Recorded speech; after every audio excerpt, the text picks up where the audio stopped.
আজকের ক্লাসের প্রথম প্রশ্ন হচ্ছে, সম্প্রতি রাজ্যের মুখ্যমন্ত্রী তথা ডক্টর মানিক সাহা ত্রিপুরার কোথায় চিন্ময় হরিহরা বিদ্যালয় উদ্বোধন করেন?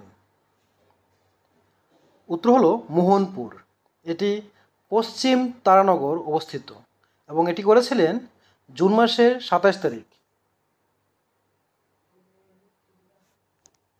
নেক্সট কোশ্চেন নাম্বার 2, ত্রিপুরার কোন কৃষি বিজ্ঞান কেন্দ্রকে মেঘালয়ের উমিয়ামের ICAR কৃষি প্রযুক্তি অ্যাপ্লিকেশন গবেষণা ইনস্টিটিউট দ্বারা 2024-25 সালের জন্য পুরস্কার প্রদান করা হয়েছে? উত্তর হলো খোয়াই কৃষি বিজ্ঞান কেন্দ্র। কোশ্চেন নাম্বার 3, সম্প্রতি ত্রিপুরার অর্থমন্ত্রী প্রণজিৎ সিংহ রায় ত্রিপুরার কোন SDM অফিসে উপকোষাগার অফিসের উদ্বোধন করেন? উত্তর হলো Jampujala SDM office. Next question number 4, ত্রিপুরায় উল্লাস প্রকল্প বাস্তবায়নে ত্রিপুরার কোন জেলা সেরা জেলা হিসাবে স্বীকৃতি পেয়েছে? উত্তর হলো উত্তর ত্রিপুরা জেলা। Question number 5, Tripura cricket association কর্তৃক আয়োজিত আন্তঃস্কুল বালিকা ক্রিকেট টুর্নামেন্টে কোন স্কুল বিজয়ী হয়েছেন? উত্তর হলো বর্দোয়ালি স্কুল। কোশ্চেন নাম্বার 6, উত্তর পূর্ব ভারতের রাজ্যগুলির মধ্যে কোন রাজ্যের রাজ্য সরকার ট্রান্সজেন্ডার সম্প্রদায়ের জন্য OBC মর্যাদা এবং অঙ্গনারী কর্মীদের জন্য 50% সংরক্ষণ ঘোষণা করেছেন? উত্তর হলো আসামের রাজ্য সরকার। কোশ্চেন নাম্বার 7, সম্প্রতি ডক্টর মানিক সাহা ত্রিপুরার কোথায় ক্লিন অ্যান্ড আর্থ পার্ক উদ্বোধন করেছেন? উত্তর হলো গঙ্গানগর। এটি ধলাই ত্রিপুরা অবস্থিত এবং এটি করেছিলেন 29শে জুন। কোশ্চেন নাম্বার 8, সম্প্রতি উত্তর পূর্ব রাজ্যগুলির মধ্যে কোন রাজ্যের 2 দিনের রাসং জাতীয় উপজাতি উৎসব 2025 আয়োজন করা হয়েছে? উত্তর হলো মেঘালয়। নেক্সট কোশ্চেন নাম্বার 9, সম্প্রতি ভূপেন চন্দ্র ভৌমিক ট্রাস্টের মেরিট কাম মিন্স অ্যাওয়ার্ড 2025 অনুষ্ঠান কে উদ্বোধন করেন?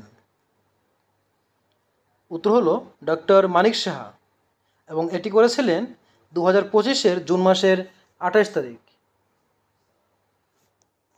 নেক্সট কোশ্চেন নাম্বার 10, সম্প্রতি ত্রিপুরার কোথায় 2 দিনের মনসুন আম উৎসব 2025 অনুষ্ঠিত হয়? উত্তর হলো ডুম্বুর নারকেল কুঞ্জ।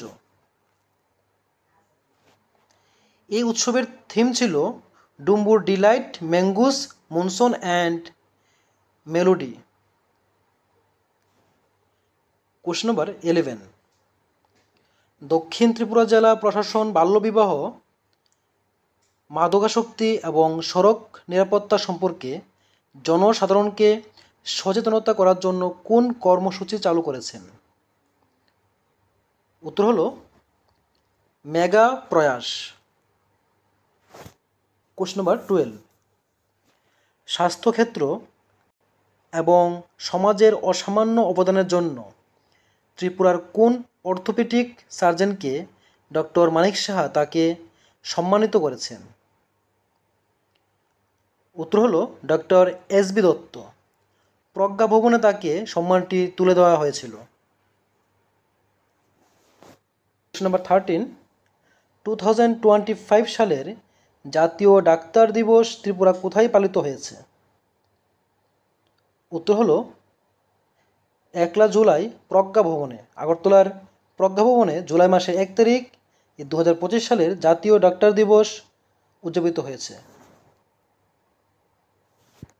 কোশ্চেন নাম্বার 14, সম্প্রতি ত্রিপুরার হাইকোর্টের 9তম প্রধান বিচারপতি হিসাবে কে শপথ গ্রহণ করেন? উত্তর হলো এম.এস. রামচন্দ্র রাও। নেক্সট কোশ্চেন নাম্বার 15, 2025 সালের ত্রিপুরা সিভিল রেজিস্ট্রেশন রিপোর্ট অনুযায়ী মে মাসে ত্রিপুরা রাজ্যে মোট কত জন্মের রেকর্ড নথিভুক্ত করা হয়েছে? উত্তর হলো 5,919 জন। এ হলো আজকের ক্লাসের গুরুত্বপূর্ণ 15টি কোশ্চেন। যদি তোমরা এ ধরনের ইম্পর্টেন্ট কোশ্চেন পেতে চাও তাহলে যারা এখনও চ্যানেলটিকে সাবস্ক্রাইব করোনি তোমরা সাবস্ক্রাইব করে নিও। আর যদি ক্লাসটি ভালো লাগে থাকে অবশ্যই লাইক, কমেন্ট এবং শেয়ার করে দিও। তো আজকের জন্য ক্লাসটা এখানে শেষ করছি। দেখা হবে পরবর্তী ক্লাসে পরবর্তী টপিক নিয়ে। ততক্ষণ সবাই ভালো থেকো, সুস্থ থেকো।